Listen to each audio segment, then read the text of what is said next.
So hello दोस्तों, welcome to my channel एकेडमियो।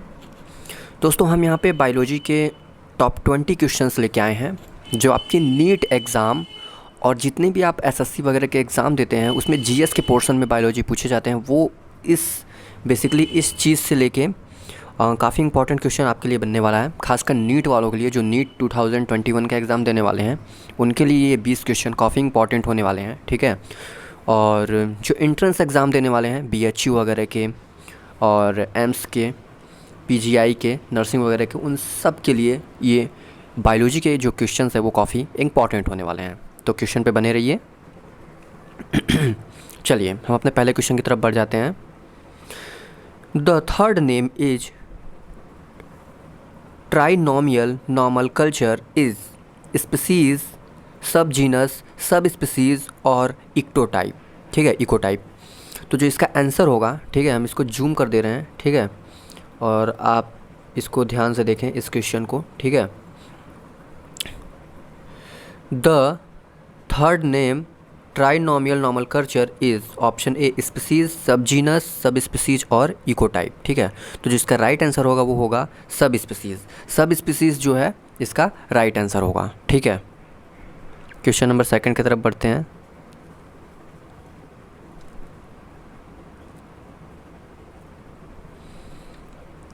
Sorry, same question हो गया है। ठीक है, उसके लिए आई एम सॉरी। चलिए क्वेश्चन नंबर 3, ये देखिए आप। 2 or more species occupying same और overlapping areas are। ठीक है, तो जो ओवरलैपिंग एरियाज़ होते हैं सिम्प्रेटिक, सिबलिंग, सब स्पीसीज, एलोप्रेटिक। ठीक है, तो जो क्वेश्चन नंबर 3 का आंसर होगा वो हो जाएगा आपका, ठीक है, इसका भी हो जाएगा आपका सिम्पैटिक। ठीक है, sympathetic is the right answer for question number 3।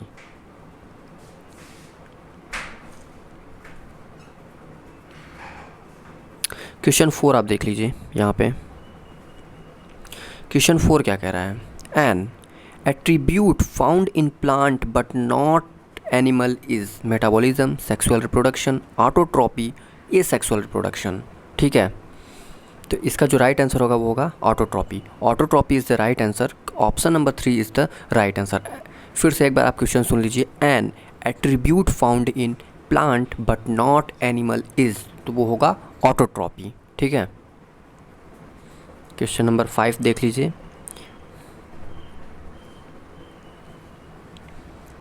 Which of following is less general in characters as compared to genus. ठीक है, फिर से क्वेश्चन सुन लीजिए। Which of the following is less general is character as compared to genus. ठीक है, तो species, family, class, division. ठीक है, तो जो इसका राइट आंसर होगा वो हो जाएगा यहाँ पे स्पीसीज। ठीक है, species is the right answer. चलिए क्वेश्चन नंबर 6 की तरफ बढ़ते हैं। The scientific term for biological classification category is the species, taxon, phylum, domain. ठीक है, तो taxon is the right answer. The significant term of biological classification characters, तो वो हो जाएगा टैक्सॉन। ठीक है, question number 7। The Indian botanical garden and the name national biological research institute are located respectively eight Pune and Howrah, Howrah and Lucknow, Darjeeling and Lucknow, Shimla and Dehradun. तो इसका जो right answer होगा वो होगा आपका हावड़ा एंड लखनऊ। ठीक है, जो botanical garden and national botanical research institute located, मतलब ये दोनों कहाँ पे लोकेटेड हैं, तो वो हावड़ा और लखनऊ में लोकेटेड हैं। ठीक है, question number 8। The suffix that donates the taxonomic category family in plant would be। ठीक है, मतलब फैमिली जो होती है, फैमिली को जो कैटेगराइज किया गया है उसके लास्ट में किस तरीके के जो सिंबल्स होते हैं वो जुड़े रहते हैं। एसी, एसी, लेस, नी, ठीक है। तो फैमिली में एसी जुड़ी रहती है, ठीक है, जैसे सोलिनेसी, ठीक है, इस टाइप की। अंतिम में सोलेनेसी मतलब एसी अंतिम में आता है, ठीक है। चलिए question number 9। As we go longer for kingdom to species, the number of common characteristic at each taxa goes to decrease, goes to increase, remains same, there is no pattern to this, ठीक है।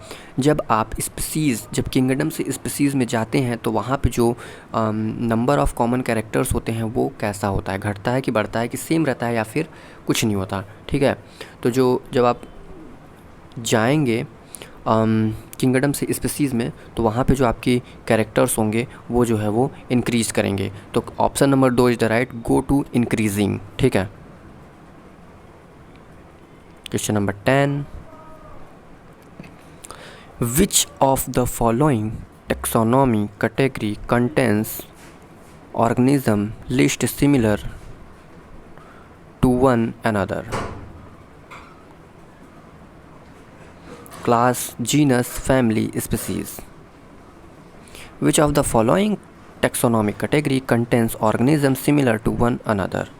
ठीक है, तो जो taxonomic category है contain organism similar one, ठीक है, तो that's a class, ठीक है।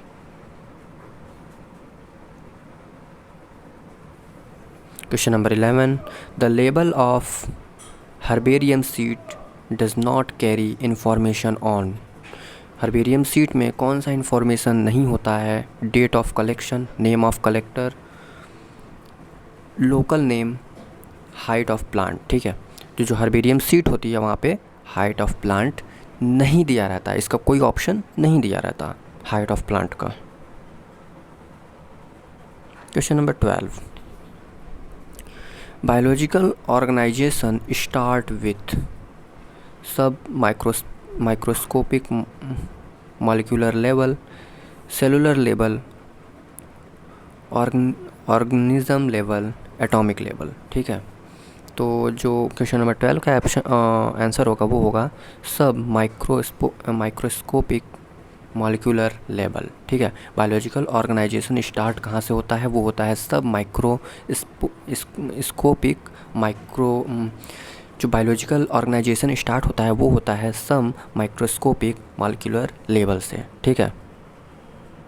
Question number 13। ICBM stand for Indian Congress of biological name, international code of biological normal culture, international Congress of biological name, Indian code of botanical नॉमन culture, ठीक है। तो यहाँ पे ICBM का फुल फॉर्म पूछा हुआ है, ठीक है। तो सबसे पहले जहाँ जहाँ कांग्रेस है उसको हम कट कर देंगे, ठीक है।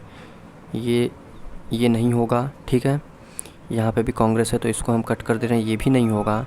कोड, बायोलॉजी में कोई कोड नहीं होता, इसको भी कट कर देंगे। Option number 2 international code of biological botanical नॉमन culture, ठीक है। International code for botanical नॉमन culture, फिर से एक बार समझ लीजिए, ठीक है। कांग्रेस को हमें क्या करना है? कांग्रेस वाला ऑप्शन काटना है, ठीक है।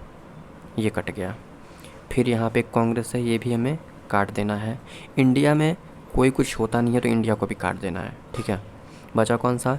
International code of botanical normal culture, ये राइट है, ठीक है।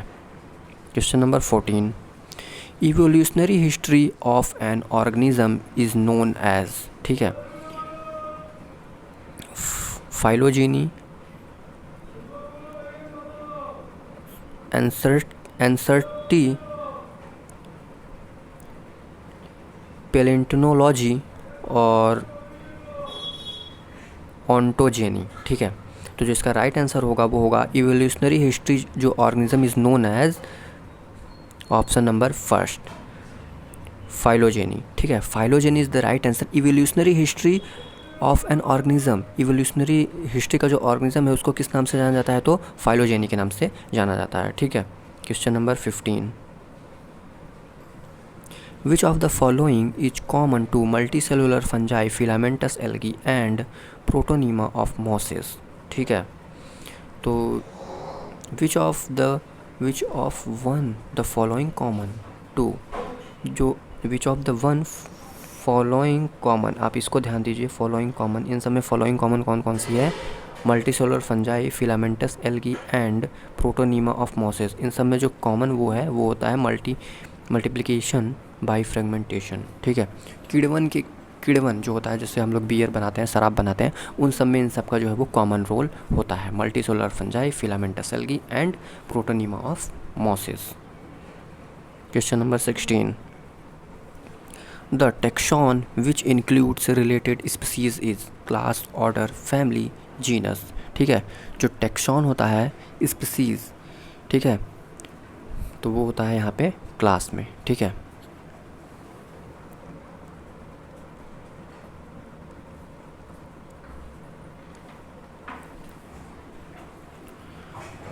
which of the following feature can be said to be true defining feature of living beings without any expansion? ठीक है, they can be digest their food, all of them can reproduce, they can regenerate, they can be response to external stimuli। ठीक है, तो यहाँ पे ये पूछा गया है कि जो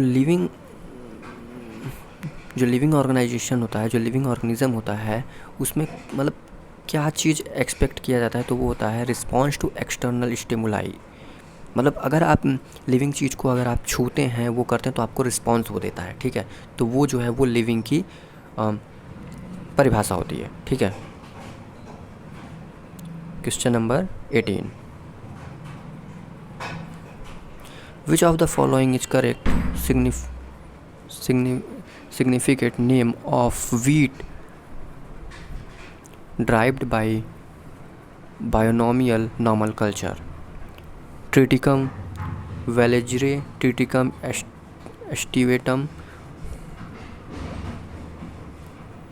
Oreaja sativa, Gia mace। ठीक है, तो जो इसका राइट आंसर होगा वो होगा ट्रिटिकम एस्टिवम। ठीक है, Triticum aestivum is the right botanical binomial normal culture. ठीक है, चलिए क्वेश्चन नंबर 19 की तरफ बढ़ते हैं।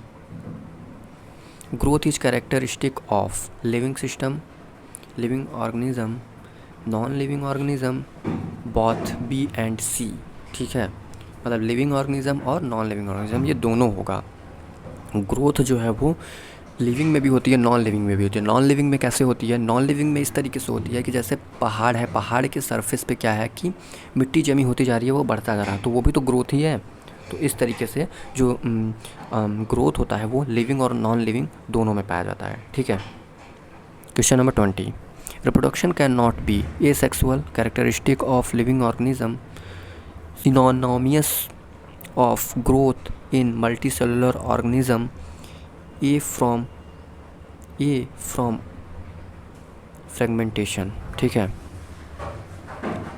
तो जो रिप्रोडक्शन कैन भी होता है, ठीक है, रिप्रोडक्शन, इसका जो राइट आंसर होगा वो होगा synonymous growth of multicellular organism. ठीक है, मल्टीसेलुलर ऑर्गेनिज्म। ठीक है दोस्तों, ये थे टॉप 20 क्वेश्चंस जो काफ़ी इंपॉर्टेंट थे नीट के पर्पज़ से। ठीक है, वीडियो अच्छा लगे तो वीडियो को कर दीजिए एक बड़ा सा लाइक, चैनल पर नए तो चैनल को शेयर करके कर दीजिए सब्सक्राइब। मिलता है कुछ इंटरेस्टिंग नेक्स्ट वीडियो में, तब तक के लिए जय हिंद, वंदे मातरम।